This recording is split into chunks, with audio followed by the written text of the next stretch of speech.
Yeah, big money in this gift if you didn't know. Big business minus the business suit. Even I look in the mirror like, is it you? And I say, I must be the hottest if it isn't you. Guess who getting in the game this week? Guess who getting in the game this week? O.J. Howard. He's getting in the game this week. He's going to have a touchdown, people. O.J. Howard will have a touchdown in this game. So will Mike Evans. And either Cameron Bray or Deshaun Jackson, but I think it's going to be Deshaun Jackson. That's three of them things. Through the air. Mark it. Now, you know I know what I'm talking about. 3 touchdowns from the Tampa Bay Buccaneers. Now, y'all got Odell Beckham Jr. I'm not going to sit here and act like he ain't somebody we need to worry about or think about. Not worry about, I'm sorry, think about. Now, on my last video, I said I don't care about Odell Beckham Jr., but I'm thinking about him. I am thinking about him. But remember, I said we're getting 3 of them things through the air. Didn't I say that? And I said, well, even if we can't shut him down, he get, what, 1, 2 touchdowns? Y'all still going to lose. Y'all ready for that, Giants? Y'all going to be 0-4. Yep. Yeah. I know, man. That's what I'm saying, James. We did it, baby. See, that's why we needed to have that real talk a couple days ago. I need you to see what see my vision. That's what's up, man.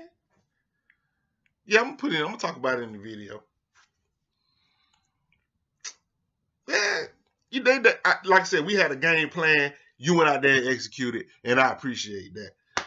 All love, baby. All love, Buck Nation. You know what I'm saying? Buck Nation. J-Dub? Yeah. I'm going to talk about it. Let me go, man. Let me go. All right, man. Call me tomorrow. Yeah, we got to talk about the Patriots. Dog coming back. We got to talk about the Patriots. We're going to talk about that. Look, man. And finish enjoying your night. We'll talk about that tomorrow, man. No thing. See what Dirk got to say first, and then let me know what he got to say, and then I'll cross-check what, the game plan, make sure it makes sense. All right. Bye.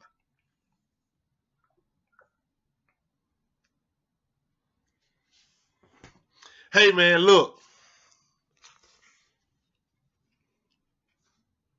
Buck Nation. Buck Nation, man. I told y'all, man. Damn. I got to prove it to it. You know what I feel like? I feel like I got to prove it to y'all every time. It's like I tell y'all week in and week out, I know what I'm talking about, and y'all don't believe it. So that's why I put that in the beginning of this video. You can go back to that video, look at the publish date on it. That was before Sunday. That was actually Saturday night. Sunday, 4 o'clock game, what happens? Literally exactly what I said. I know what I'm talking about, man. I'm smart. Smarter than you. Now, we're going to talk about a couple things in this video. First of all, my bad for taking this long to talk to them Giants fans. My bad. I had a video before that I made right after the game. I was extra hyped. But when I uploaded it, it didn't have no dang on audio.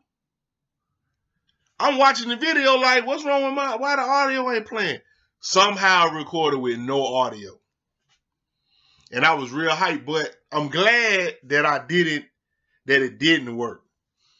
Because I got some extra things I'm going to address at the end. So I'm glad I didn't have to make 2 separate videos. I can put it all in this one video. Now, first of all, Giants fans, I want to talk to y'all about perseverance. Both teams showed great perseverance. Y'all was down getting your head beat in. right out the bat. Pow! We hit you in your head with Mike Evans. Then, pow! We hit you in your head with O.J. Howard. And it was like, I was like, oh, man, what y'all gonna do? And y'all battled back, man. I was like, okay, we got a game here. Y'all not gonna just let us blow y'all out. I got it. And y'all started getting some passing going and getting Odell in the game. And I was like, all right. And then you got your tight end in the game. I'm like, all right. But let me tell you who was the X factor for us, man. Brent Grimes. If y'all would have got the defense from last week against y'all this week, y'all might have been able to pull something out. But Brent Grimes changes the whole dynamic of our defense, man. He just changes it. He changes the whole dynamic. What Odell Beckham got like 80 yards? Or something like that. I don't even remember. Like, I'm going on top of my head. I think he got like 80 yards. If that ain't shut down, I don't know what is. 80 yards, that's it? I don't know. Some people consider that shut down, some people don't. But I said, I don't care. We didn't, even if he got 2 touchdowns, we were going to still win the game. It's complementary football. It's special team, is offense, defense, and special teams. You got all 3 phases, man. All 3 phases. Now, y'all did dominate us in time of possession. But when you got explosive plays, you can expect to not have time of possession. I want to talk about Eli Manning and y'all offensive line. Now, I said y'all had the worst offensive line in the NFL, and y'all do. Don't get it wrong. But one thing I did like about y'all offensive line is what they would do is they would kind of collapse the pocket like this and then allow a lane for Eli Manning to step up in. And so what your line was doing was pushing our defensive linemen like to the sides and leaving that middle open for him to step up. And for some reason, like we just couldn't, I don't know if we couldn't figure that out or that's just how the game went. But it's just almost like, it'll be like Hut, and then we'll have 2 defensive linemen on this side, 2 defensive linemen on that side, and then a lane open for him to step up in. And I was like, man, somebody got to come down in that lane. But then I understood, though, you know, when you got Kendall Beckwith running middle linebacker, and I understand he a beast. He like he in the top 3 linebackers in the NFL, and he a rookie. So I understand, you know, he was out in coverage and stuff like that, and you don't really want to be drawing up the blitz for Eli Manning unless you're going to get home. Because if you don't get home and he step up, he gonna dot your ass up. So I understand Mike Smith probably just wanted them just to keep pressure on him, keep applying pressure. Don't never let him get too comfortable. And if you can't get the sack, okay, but don't never let him get too comfortable.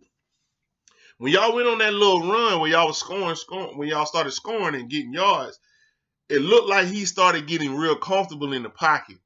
And I'm glad that our defense stepped up and said, you know, we're going to put an end to that. Our run game kind of showed a little bit, like I thought it would. I don't think we got 100 yards rushing, but we almost did. I think he did just enough. Jacquizz Rodgers did just enough to keep y'all honest. Y'all dialing it up, don't get me wrong, and our run game looked stifled at times, but it was enough to keep y'all honest. Now, Doug Martin was in there, y'all would definitely have to stack the box a lot more, and then y'all did have to do it, but I mean y'all 4 linemen were doing what they had to do. JPP was neutralized.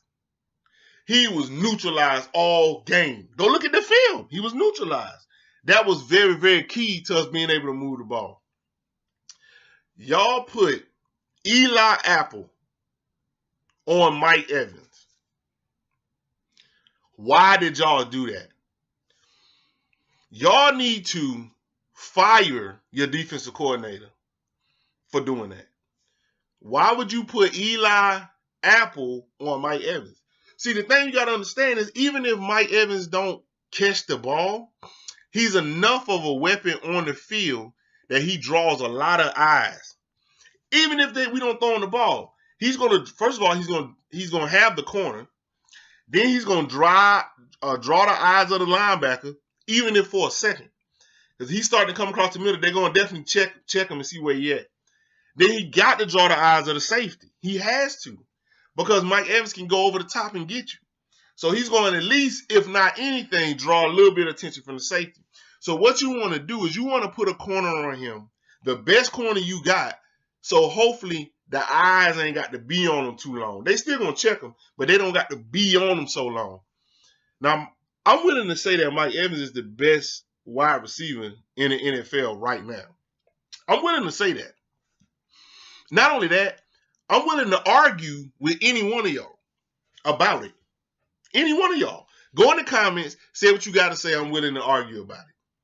Now, again, you got to remember, the best ability is availability. That's the best ability.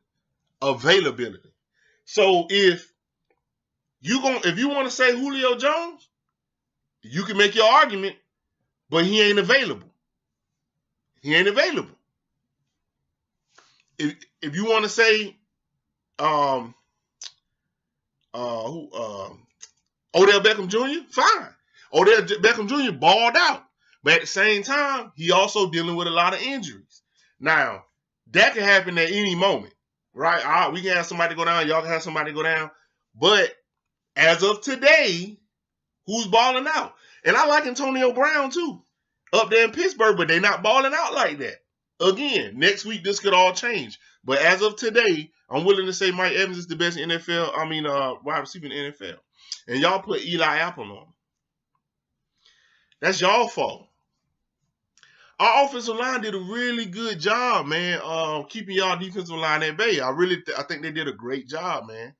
I am a bit concerned about the play calling. Now, I trust Dirk Cutter when it comes to his play calling. I trust him.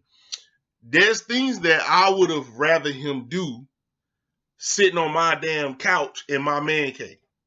I would, why don't you do this and why don't you do that? But it's very easy for us fans to do that when we sitting right here on the couch, right? Because we're not in the heat of the game. We don't got the headset on. We didn't watch film and all this. We just throwing out things that we think that he should have did. So, and I say that to say this. When he had that on the goal line, and we had 1 yard to get, everybody's like, "Oh, why didn't you run up the middle?" Well, I should have ran up the middle. Well, first of all, honestly, we don't really got nobody that can run up the middle like that and for sure get it. Number one. Number two, people say, well, why don't you let Jameis get it? Well, at the same time, the last time Jameis did a quarterback sneak, go look it up, he fumbled the ball. Yeah, he fumbled it on the one when he did a quarterback sneak. Plus, you run the risk of your quarterback getting hurt. Now, there are teams out there that do that, like New England. If New England's on the 1 yard line, best believe Tom Brady going in there. But Tom Brady on the latter half of his career, man. So if he get hurt, whatever, he probably going to retire in 2 years anyway. Jameis Winston is our franchise quarterback. I am not a fan of taking risks. Now, one thing I will say, though, is there's a lot of times I see first downs that he can run and make.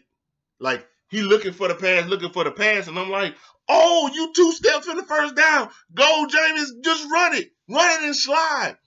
But you got to understand in the heat of the moment, again, we sitting on our couch.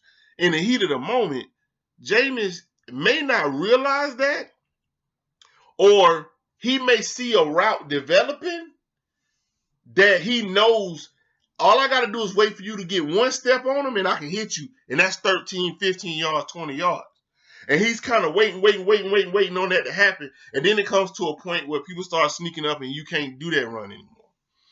So you don't want him out there just running. You got to have trust in your receivers. I mean, they out there running their ass off. So you don't want to be hype up, let me run, hype up, nobody open, let me run. Because eventually your receivers are going to stop trying. They're going to go, oh, well, if he don't throw it to me within the first 3 seconds or 5 seconds, he just going to run it anyway. Then people stop blocking downfield. So you got to understand this. There's a mentality that goes into the game. It ain't as easy as just run for the first down because we can see that it's open. When you on that field standing and you got people trying to get to you, you got all kind of stuff going on, crowds yelling. You ain't thinking that. You thinking this is the play that was called. This is my progressions.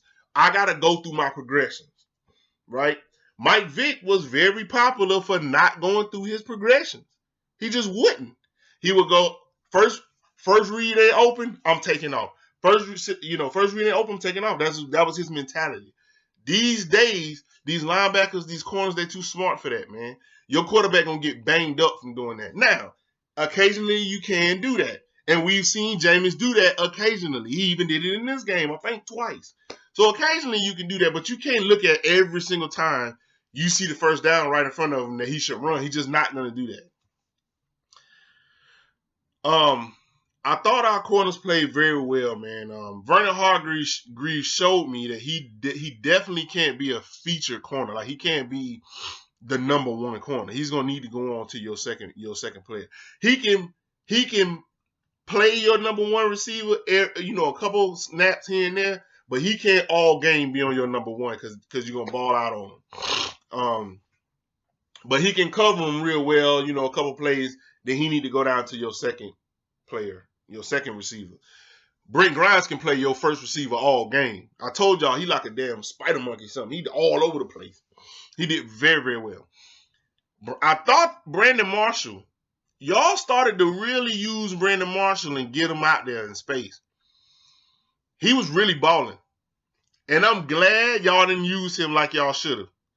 Y'all could have used Brandon Marshall the whole game. He kept trying to force it to give it to Odell Beckham, and I understand that's your number one wide receiver, but you gotta, when somebody hot, you gotta go with him, man. I think that's why y'all 0-4, man. Go with it. Somebody hot, go with him. But for us, I'm glad y'all didn't. But Mike Evans was on, man. Mike Evans was on. And then I told y'all, O.J. Howard, man, wide open. You're going to see a lot of that. Not a lot of him being wide open, but we're going to start getting him in the game more often. And then you saw Cameron Brate with that unbelievable catch, man. And the funny thing about it, Dirk Cutter said they didn't even work on that in practice. But that's my point I want to get to y'all fans when y'all trying to do y'all couch coaching. When a play don't work, then you complain about it because you can think of a better play from your couch. But when a play does work, then you don't say nothing about it. So when y'all talking about that 1 yard play where we went 3 and out and had to set up for the field goal, because the first play we did a pitch, and y'all was like, why the hell would you do a toss and just run it up the middle? Well, understand, had that pitch worked, you wouldn't have said anything. You would have been like, yeah, Tampa, and you wouldn't have had nothing to say. You wouldn't have been like, yeah, I know the pitch worked and we got the touchdown, but why didn't y'all just run it up the middle? You would have said that. You don't know what they saw in film. They may saw in film that, okay, with this personnel grouping that they got, they're going to crash the middle. I know that we don't got a powerful enough back to get over that crash. So right now, the best thing to do, and I saw that they're susceptible to the pitch right here from film study. So he did the pitch. It didn't work either. Okay, well then I know that the pitch ain't going to work, and I know that running up the middle ain't going to work because we saw it on film. So now we're going to try to fade. So you got to understand, as fans, we don't know what the hell going through the coach's mind. So we got to kind of deal with it. So understand, as these games progress, we are fans. That's all we are, fans. We talk about what we think going to happen. We talk about what did happen. We talk about what we think is going to happen next week. That's all we are, fans. Ain't nobody nobody's paying anybody out here to be a GM. Nobody's paying any of you all out there to be a coach. Nobody's paying y'all for none of that. You just talking because we fans, and that's what we do. So stay in the fans' place, period. Here's why I'm saying that. One of you fans out there said, and I'm going to end this video here soon because it's getting long. One of you fans out there said, if you weren't in the stadium, then you can't have an opinion about the attendance in the game. Because in this game, there was a lot more blue jerseys than there was red, or at least it seemed that way. And I got a problem with that. Because first of all, you a fan. So who died and made you king of the fans or mayor fan or something? Who did that? Who made you the authority on what another grown man chooses to say? You're not the president of the fan club. So who the hell crowned you that? Like, you're a fan. Stay in the fan's place. You can't tell a grown man what to say. So if I want to say the sky's orange, I can say that. That's my opinion. Now, it's okay, though, to correct someone. If someone is mistaken or giving out erroneous information, then say, hey, listen, I was there. I was in the stadium. And I can tell you for a fact that there was more red jerseys in there than blue. And the fans did come out. Or whatever the case may be. But don't tell another man what he can and can't say. If he's wrong, then correct him. So this fan said that if you wasn't in the stadium, you shouldn't give your opinion on it. First of all, understand how technology works. There was people live streaming in the stadium, showing the crowd. There's pictures from people that took pictures from people that were in the stadium. That was also on social media, Facebook, Twitter, and all of that. Then there's Bucs writers, beat writers, that wrote about the attendance who were also in the stadium. So there's a lot of ways in which we could have found that information out, because I wasn't there either, obviously. So to tell somebody that they can't give an opinion about that is crazy. And I will tell you, I could care less. I don't care about there could be not one fan in that damn stadium I could give a shit less, because I watch the game because I want to watch the players play the game. I don't care about who in the stands. That's not my fight. That's the Buccaneers fight. The Buccaneers need to get ass in the seats, not me, not Tampa 2 Bucs. So I just watch the game to watch the game. But I did see that people were saying that you can't do that. How can you say that? If I'm seeing it and I use social media and live feeds and pictures and all this, and I see nothing but blue, and I take issue with that, then I can say something about that. Right? If I don't live, so then to say, well, even if you don't live in the state, how can you say that? Just because somebody don't live in the state? So now you can't say nothing about the team because you don't live in the same state as the team. That sounds crazy. There's Buccaneer fans all the way out in England and in Canada and Mexico and all these other, Puerto Rico. There's Bucs fans everywhere. And they all take interest in the team. And they can all give their opinions. And then even if you are local to Tampa and you don't go to the game, you don't know why people not going to the game. People could not be going to the game because they can't afford it. People might not be going to the game because a hurricane just went through through Florida and they can't spend money on game tickets.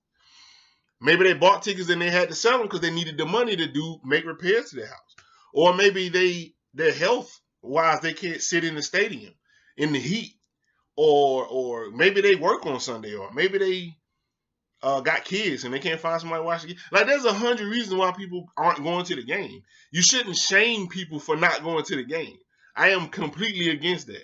Don't shame people for not going to the game because you don't know why people are not going. And to say that if you're not in the stadium, you can't have an opinion about that is crazy, because you're not in the Bucs locker room. You're not in the Bucs front office. You're not in the Bucs meeting room. And you're not on the sideline calling plays. Yet, you give your opinion about the plays that's called, the people that we pick up and cut, the people that we draft. You got an opinion about everything, and you're not there either. You don't know. You're not talking to nobody. Nobody's giving you inside information on decisions that are being made, yet you give your opinion on them. So just because you're not there doesn't mean you can't give your opinion on them. That is the height of hypocrisy. You are a hypocrite. So stop that, Bucs fans.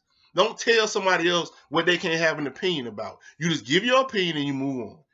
Now, that's all I'm going to say. Okay? I was going to go real crazy, but then I decided not to do that. So, again, if somebody is giving erroneous information, then cool. Say that. Say, hey, look, what you said was not facts. This is the fact. And I was there, so I know. This is the facts. But the fact that the people can say whatever they want. So don't tell somebody, if you wasn't there, you can't say. No, you can't tell nobody what the hell to say. You damn sure can't tell Tampa 2 what to say. Because I'm going to bite your damn head off as soon as you try. So anyway, this is a long video. I meant for it to be long. I meant for me to get everything I had to say out. Also, I got 2 days worth of information I kind of threw into this video. Hey, I got another follower on Twitter. That's what's up. I got 4 now. I got 4 followers now. Hey, man, look, follow me on Twitter, man. I don't ever tweet or anything like that, but I do look every now and then, man. Follow me on Twitter. Tampa 2 Bucs. Tampa TWO Bucs. All spelled out, all one word. The next video going to be the picks. Picks video. I'm going to try to get that out by Wednesday. And then I'm going to have the keys to, oh, matter of fact, that's right. We play Thursday against the Patriots. So I'm going to have to do a double video on Wednesday, man. I got to give you my picks, and I got to give you the keys to victory. Other than that, man, that's it. This video long as hell. Hey, man, hit me up in the comments, man. Let me know what you think. Giants fans, good luck. Y'all 0-4 now, man. Good luck. Hey, Bucs, let's do it.